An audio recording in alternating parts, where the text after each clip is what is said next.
Hi, I'm Zac Farnell. Thank you for joining me for another edition of your Timberland weather update. Thankfully, I've gotten over the sickness that I had last week just in time to see a major snowstorm or maybe a major rainstorm move through the district over the next 24 hours. Regardless of its rain, sleet, or snow, precipitation type will not matter with this storm. It will be a very heavy impacting storm.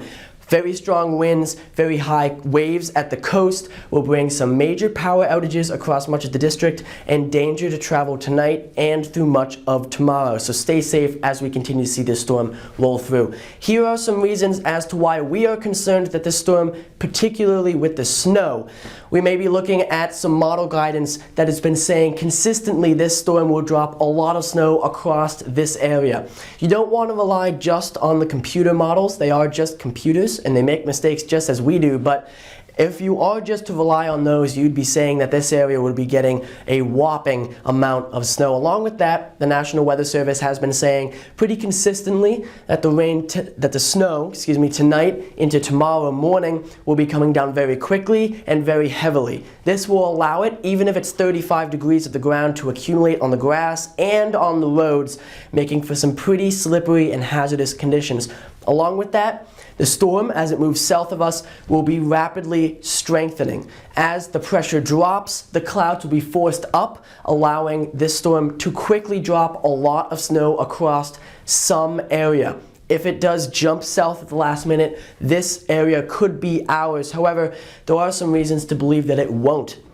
Winds will consistently be with this storm coming off of the ocean. The ocean right now sits at about 40 degrees off Hampton, and if you're looking to the south, it's about 45. Those type temperatures are not what you're expecting if you're looking for a big time snowstorm, and as they hit our area, that is why we expect it to still be 35 degrees. And again, you can see that's why the snow won't be able to accumulate easily, and maybe it might not be able to accumulate on the roads at all. Along with that, Mother Nature has pulled this April Fool's trick on us before. In 1997, the April Fool's Day blizzard brought almost 20 inches of snow to our area. Mother Nature does not like to repeat her old tricks. So right now, let's get a quick synopsis on what's happening on the ground as we speak. Across the Merrimack Valley, we're expecting temperatures right now to be in the mid-40s. That is what we have seen. However, to the west of us, you can kind of see this cooling pattern. Across much of New England, it's in towards the upper 30s, maybe the mid-30s, and in these blue pockets, you can see that is where it's below freezing. And on the radar, you can see with those below freezing temperatures, they have been able to begin accumulating some snow very early. Right now, as we're still in the mid-40s, you can see this rain is beginning to move through our area. That will continue for the next couple hours before tapering off, before the real storm begins to get going. As we look out towards the west, this is Michigan out here, you can see this huge swirl. That is a massive low pressure system. That is part one of this storm. That's why we're beginning to get a couple quick rounds of rain before the real storm begins. This storm, you can see on satellite, as I move back over this way, you can see the massive spiral it has up over the Great Lakes region. This one has continued to exist for a few days now. However, the real concern is for up in this area as another low pressure system will develop and move that way, bringing us some potentially very strong impacts. This is one model's suggestion for what will happen. We're going to break it down in 4-hour periods. I believe this model will be pretty accurate as we look in retrospective of what actually happened. So at 8 p.m., you can see much of the rain is to the south of us. We're expecting some sleet in the area with some rain showers generally around. By the time we hit midnight, much of the area is dealing with sleet or a mix of rain and snow. It's hard to say at this point, but generally some wintry and pretty gross conditions. 4 a.m. is the make or break hour for if you're going to be able to get an easy or very difficult commute into work and school. This one has us right on the line. You can see just north of the district, this dark blue, very heavy snow falling across much of New England, especially New Hampshire and into parts of Maine. If this snow does translate south, we could be dealing with some very, very bad conditions for our area. However, Just south of us, it's all rain, no snow. And then towards our area, it's a mix, some sleet. So the northern parts of the district, you might be dealing with some of that heavy snow, while the southern part expects to deal with some rain.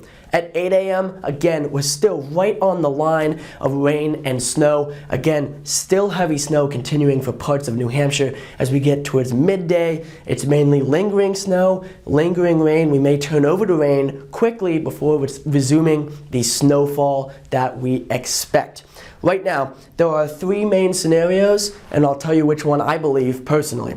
Right now, there's a rain scenario. Right now, it starts as rain, turns over to some sleet overnight. The snow will continue to happen on Thursday, but the accumulation won't be very strong. That's because the ground is simply too warm. Even the mid-level of the atmosphere is pretty warm right now, so if it's just too warm for it to accumulate, nothing on the ground with 1 to 3 inches of a slushy, heavy, wet snow that we expect to see on the grassy areas. The National Weather Service has gone with a bit of a different direction here. They believe that we'll be looking at 3 to 6 inches across our area. Now this really depends on where you are in the district. It starts as rain, turns over to some heavy snow tonight and tomorrow, but those road conditions may get pretty rough by the morning commute. With 3 to 6 inches, it's mainly 3 inches down in towards Atkinson and Plastow, with that half a foot maybe up in towards Danville and Sandown. However, if you were to just look at the forecast models, you might be hopped up and excited on a foot of snow for all these reasons. It might start out as a heavy snow and expect it to quickly turn over, a heavy rain, expecting it to quickly turn over into a heavy snow. As the storm rapidly strengthens south of us, it pulls down the cold air from the upper parts of the atmosphere, and that allows us to get upwards of a foot of snow.